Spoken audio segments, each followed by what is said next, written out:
Bonjour tout le monde, Guy Plante, conférencier, formateur, coach et entrepreneur. Écoutez, aujourd'hui, j'ai décidé de vous faire un court résumé en moins de 5 minutes d'un séminaire que j'ai conçu il y a quelques années déjà et qui s'appelle Du rêve à l'action. Alors, comment on fait pour passer du rêve à l'action? Cependant, compte tenu du temps limité que j'ai, je vais surtout m'attarder à cette zone-ci. Vous voyez, on est comme divisé en 3 zones et cette colonne-là, il y a une marque qui est beaucoup plus prononcée. Alors, je vais m'attarder beaucoup plus ici. Ce qui fait en sorte qu'on passe de l'évaluation à l'action. Pourquoi c'est si compliqué de passer à l'action? Qu'est-ce qui nous retient? Dans la première colonne, vous aurez compris que ce qu'on mettrait ici, ce sont nos rêves. Parce qu'il n'est pas dit qu'on a juste un rêve. On peut en avoir plusieurs des rêves. D'ailleurs, tout ce qui existe, que l'on voit, que l'on touche, que l'on se sert, a été rêvé à quelque part par quelqu'un. Alors, tout débute par un rêve. Donc, c'est notre première colonne. La deuxième colonne, qui est quand même assez simple, la deuxième zone pour se rendre, qui est quand même assez simple pour s'y rendre, c'est pourquoi la ligne, elle n'est pas très prononcée, c'est l'évaluation.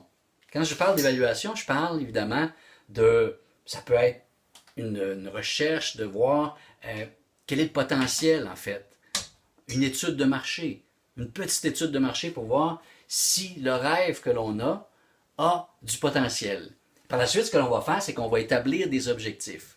Pour établir vos objectifs, choisissez la formule que vous voulez. Si vous avez besoin d'aide, demandez de l'aide pour formuler vos objectifs.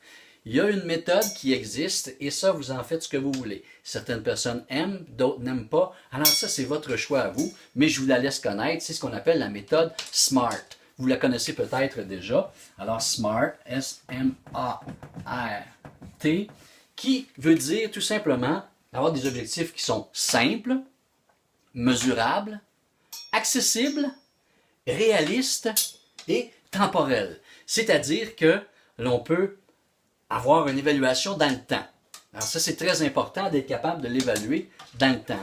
Alors qu'est-ce qui fait que ici, c'est plus prononcé? Parce que de passer de l'évaluation à l'action, ça demande beaucoup plus.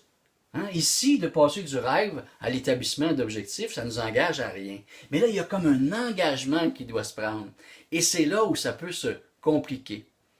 Parce que on a des peurs. Ce sont nos peurs qui vont souvent nous arrêter, de nous empêcher de traverser dans la zone d'action. Et quelles sont ces peurs? Bien, très souvent, c'est la peur de l'inconnu d'abord. Et malheureusement, l'inconnu, c'est souvent quelque chose que l'on croit savoir, puis qu'en réalité est faux. Quand on fait des démarches puis qu'on va plus loin, on s'aperçoit que ce que l'on croyait, c'est même pas vrai. L'autre chose, c'est la sécurité. Parfois, on craint, on a peur par rapport à notre sécurité. Évidemment, si vous avez un emploi depuis 15, 20 ans, ou peu importe, et vous avez une sécurité financière, vous avez une sécurité pour votre famille, ça devient une peur. Mais peut-être que c'est possible de démarrer votre projet, votre rêve, de le démarrer à temps partiel, par exemple. Moi, la première entreprise que j'ai eue, c'est comme ça que je l'ai démarré, à temps partiel. Ensuite de ça, on a peur du risque. Mais dites-vous bien une chose, s'il n'y a pas de risque, c'est peut-être parce que ça n'en vaut pas la peine. On a peur du rejet. Qu'est-ce que les autres vont dire? Et en réalité, c'est important ce que les autres vont dire. Vous, c'est votre rêve à vous. On a peur du ridicule. Très souvent, on dit « Ah, encore une fois, qu'est-ce que les autres vont penser? » Et dites-vous bien qu'il y a 99% des gens qui s'en foutent carrément de ce que vous allez faire ou pas faire. Peur du changement. C'est habituel. Dans les entreprises, c'est pareil. Quand il arrive un changement, on vient comme dans l'inconfort parce qu'on a créé des habitudes et ça nous crée une espèce de confort. Mais dites-vous bien, j'entendais Pierre Lavoie, qui est bien connu ici au Québec, qui disait que l'inconfort rend fort. Alors c'est quand on se place dans des situations inconfortables que très souvent, on va grandir et qu'on va devenir plus fort. Mais la plus grande crainte qui est évaluée, c'est la peur de l'échec. On a peur d'échouer. Et pourtant,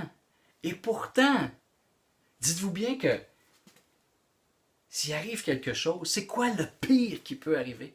Posez-vous la question, quel est le pire qui peut arriver? Ça peut devenir une expérience et non un échec. Il faut le vivre comme ça. Il ne faut pas partir avec l'idée que ça va être un échec. Au contraire, Et je vous dirais, je vais terminer là-dessus, comme le disait Félix Leclerc. Il y a beaucoup plus de courage que de talent dans la majorité des réussites. Alors mes amis, allez, il faut passer cette barrière et se rendre dans la zone d'action. Alors j'espère que cette petite capsule de 5 minutes a pu vous être utile et je vous dis à la prochaine tout le monde, c'était Guy Plante qui fait un grand plaisir de s'adresser à vous à chaque fois. Merci d'être là. Bye bye.